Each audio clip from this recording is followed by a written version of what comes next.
They see my disability, I see my ability. They call me disabled, I call myself differently abled. There are some incidents that happen in your life. Those incidents break you, deform you, but they mold you into the best version of you. And the same thing happened to me. I was 18 years old when I got married. My father wanted me to get married. And all I said was, if that makes you happy, I'll say yes. And of course, it was never a happy marriage. Just about after 2 years of getting married, I met a car accident. Somehow my husband fell asleep and the car fell in the ditch. He managed to jump out, saved himself. I'm happy for him. But I stayed inside the car and I sustained a lot of injuries. The list is a bit long, don't get scared. The wrist was fractured. Shoulder bone and collarbone were fractured. My whole rib cage got fractured. And because of the rib cage injury, lungs and liver were badly injured. I couldn't breathe. I lost urinary bowel control. That's why I have to wear the bag wherever I go. 3 vertebrae of my backbone were completely crushed. And I got paralyzed for the rest of my life. I finally ended up in a hospital where I stayed for 2.5 months. I underwent multiple surgeries. One day, doctor came to me and he said, well, I heard that you wanted to be an artist, but you ended up being a housewife. I have a bad news for you. You won't be able to paint again because your wrist and your arm are so deformed, you won't be able to hold a pen again. Next day, doctor came to me and said, your spine injury is so bad, you won't be able to walk again. Because of your spine injury and the fixation that you have in your back, you won't be able to give birth to a child again. That day, I was devastated. I asked my mother, why me? And that is where I started to question my existence. Why am I even alive? And that is where I realized that the words have the power to heal the soul.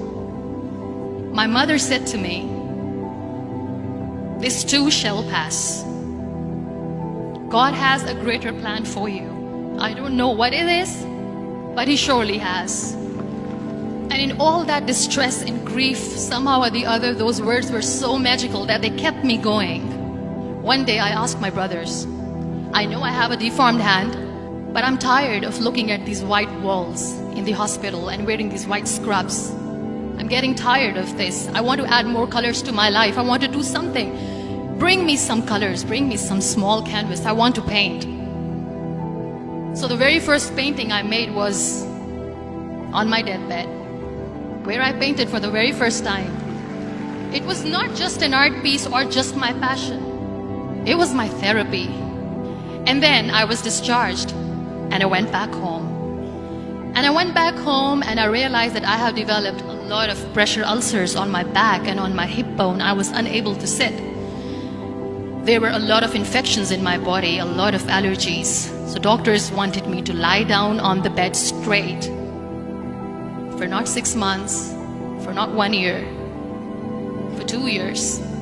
I was bedridden, confined in that one room, looking outside the window, listening to the birds chirping and thinking maybe there will be a time when we'll be going out with the family and enjoying the nature. That was the time where I realized how lucky people are. That is the time where I realized that the day I'm going to sit, I'm going to share this pain with everyone to make them realize how blessed they are, and they don't even consider them lucky. That day I decided that I'm going to fight my fears. We all have fears. Fear of unknown, fear of losing people, fear of losing health, money. We want to excel in career, we want to become famous, we want to get money. We are scared all the time. So I wrote down one by one all those fears. And I decided that I'm going to overcome these fears one at a time. You know what was my biggest fear? Divorce. I was trying to cling on to this person who didn't want me anymore, but I said no. I have to make it work. But the day I decided that this is nothing but my fear, I liberated myself by setting him free. And I made myself emotionally so strong that the day I got the news that he's getting married, I sent him a text that I'm so happy for you and I wish you all the best. And he knows that I pray for him today. Number 2 was, I won't be able to be a mother again. And that was quite devastating for me. But then I realized there are so many children in the world, all they want is acceptance. So there is no point of crying, just go and